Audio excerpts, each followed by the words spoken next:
ಎಲ್ಲಾ ಹಾನಿಯಿಂದ ಕೂದಲನ್ನು ರಕ್ಷಿಸುತ್ತೆ. ಬರೀ Amrut noni reach root premium hair oil. ರಾಜ್ಯದ ವಿಚಾರಕ್ಕೆ ಸಂಬಂಧಪಟ್ಟಂತೆ ದಲಿತ ಸಮುದಾಯ ಸೇರಿದಂತೆ ಹಿಂದುಳಿದ ವರ್ಗದಲ್ಲಿ ಅನೇಕ ಹಿರಿಯರು ಕೂಡ ಬಿಜೆಪಿಯಲ್ಲಿದ್ದು ಆ ಸಮುದಾಯಕ್ಕೆ ಮನ್ನಣೆ ಕೊಟ್ಟಿಲ್ಲ.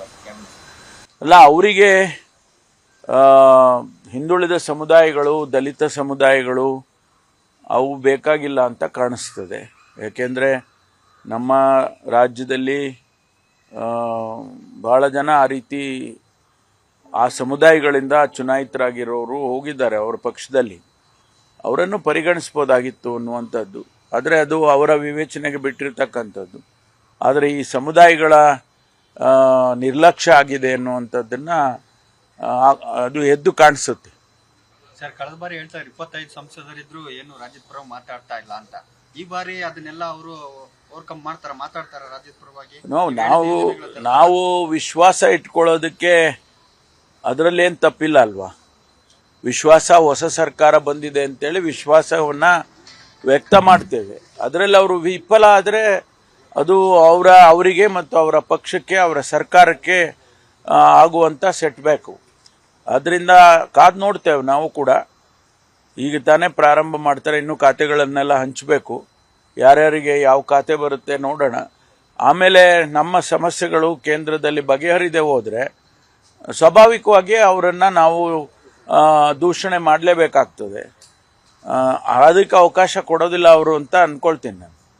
ಕಾಂಗ್ರೆಸ್ನಲ್ಲಿ ಸರ್ಕಾರದಲ್ಲಿ ಸಮುದಾಯವಾರು ಡಿಸಿ ಮುಖ್ಯ ವಿಚಾರ ಚರ್ಚೆ ಅನ್ನೋದು ಇದೆಯಾ ಸರ್? ಯಾಕಂದ್ರೆ ಯಾವುದೂ ಇಲ್ಲ ರೀ. ಅದೆಲ್ಲನೇ ನೋಡಿ, ಪದೇ ಪದೇ ಅಂತ ಚರ್ಚೆಗಳು ಯಾವೂ ಕೂಡ ಬರೋದಿಲ್ಲ.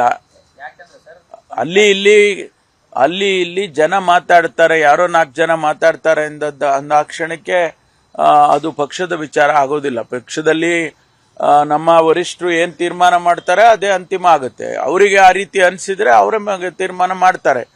ಇಲ್ಲ, ನಡೀತಾ ಇದೆ ಸರ್ಕಾರ ಚೆನ್ನಾಗಿ ನಡೀತಾ ಇದೆ ಆಡಳಿತ ಅನ್ನೋದೇನಾದರೂ ಅವರಿಗೆ ಮಾಹಿತಿಗಳಿದ್ದರೆ ಅದನ್ನು ಅವರು ತೀರ್ಮಾನ ಮಾಡೋಕ್ಕೆ ಹೋಗೋದಿಲ್ಲ.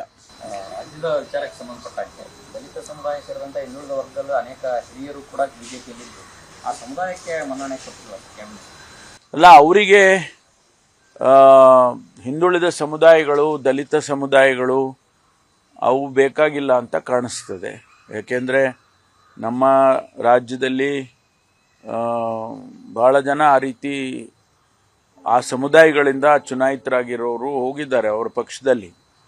ಅವರನ್ನು ಪರಿಗಣಿಸ್ಬೋದಾಗಿತ್ತು ಅನ್ನುವಂಥದ್ದು. ಆದರೆ ಅದು ಅವರ ವಿವೇಚನೆಗೆ ಬಿಟ್ಟಿರ್ತಕ್ಕಂಥದ್ದು. ಆದರೆ ಈ ಸಮುದಾಯಗಳ ನಿರ್ಲಕ್ಷ್ಯ ಆಗಿದೆ ಅನ್ನುವಂಥದ್ದನ್ನು ಅದು ಎದ್ದು ಕಾಣಿಸುತ್ತೆ. ಸರ್, ಕಳೆದ ಬಾರಿ ಹೇಳ್ತಾರೆ 25 ಸಂಸದರಿದ್ರು ಏನು ರಾಜ್ಯದ ಪರ ಮಾತಾಡ್ತಾ ಇಲ್ಲ ಅಂತ.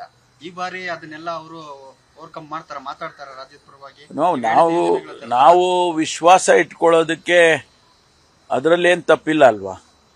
ವಿಶ್ವಾಸ, ಹೊಸ ಸರ್ಕಾರ ಬಂದಿದೆ ಅಂತೇಳಿ ವಿಶ್ವಾಸವನ್ನು ವ್ಯಕ್ತ ಮಾಡ್ತೇವೆ. ಅದರಲ್ಲಿ ಅವರು ವಿಫಲ ಆದರೆ ಅದು ಅವರಿಗೆ ಮತ್ತು ಅವರ ಪಕ್ಷಕ್ಕೆ, ಅವರ ಸರ್ಕಾರಕ್ಕೆ ಆಗುವಂಥ ಸೆಟ್ಬ್ಯಾಕು. ಅದರಿಂದ ಕಾದು ನೋಡ್ತೇವೆ ನಾವು ಕೂಡ. ಈಗ ತಾನೇ ಪ್ರಾರಂಭ ಮಾಡ್ತಾರೆ, ಇನ್ನೂ ಖಾತೆಗಳನ್ನೆಲ್ಲ ಹಂಚಬೇಕು. ಯಾರ್ಯಾರಿಗೆ ಯಾವ ಖಾತೆ ಬರುತ್ತೆ ನೋಡೋಣ. ಆಮೇಲೆ ನಮ್ಮ ಸಮಸ್ಯೆಗಳು ಕೇಂದ್ರದಲ್ಲಿ ಬಗೆಹರಿದೇ ಹೋದರೆ ಸ್ವಾಭಾವಿಕವಾಗಿ ಅವರನ್ನು ನಾವು ದೂಷಣೆ ಮಾಡಲೇಬೇಕಾಗ್ತದೆ. ಅದಕ್ಕೆ ಅವಕಾಶ ಕೊಡೋದಿಲ್ಲ ಅವರು ಅಂತ ಅಂದ್ಕೊಳ್ತೀನಿ ನಾನು. ನನ್ನ ಜೀವನದಲ್ಲಿ ನಾನು ಮಾತ್ರವಲ್ಲ, ನನ್ನ ಕೂದಲು ಕೂಡ ಆಗಿರ್ಬೇಕು ಸ್ಟ್ರಾಂಗ್ ಅಂಡ್ ಸ್ಟೈಲಿಶ್. ಬರೀ Amrut noni reach root premium hair oil ನೊಂದಿಗೆ. Reach root premium hair oil.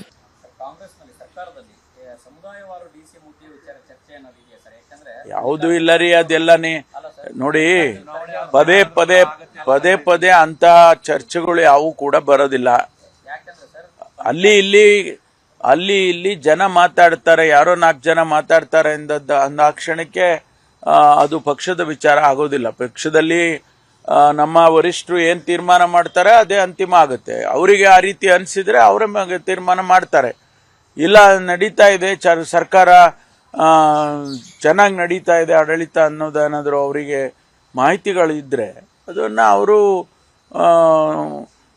ತೀರ್ಮಾನ ಮಾಡೋಕ್ಕೆ ಹೋಗೋದಿಲ್ಲ.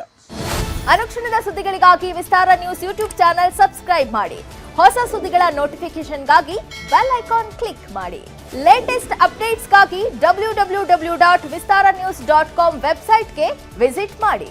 ಅಂಗೈಯಲ್ಲೇ ಜಗತ್ತಿನ ಸುದ್ದಿ ತಿಳಿಯಲು ವಿಸ್ತಾರ ನ್ಯೂಸ್ ಕನ್ನಡ ಆಪ್ ಡೌನ್ಲೋಡ್ ಮಾಡಿ.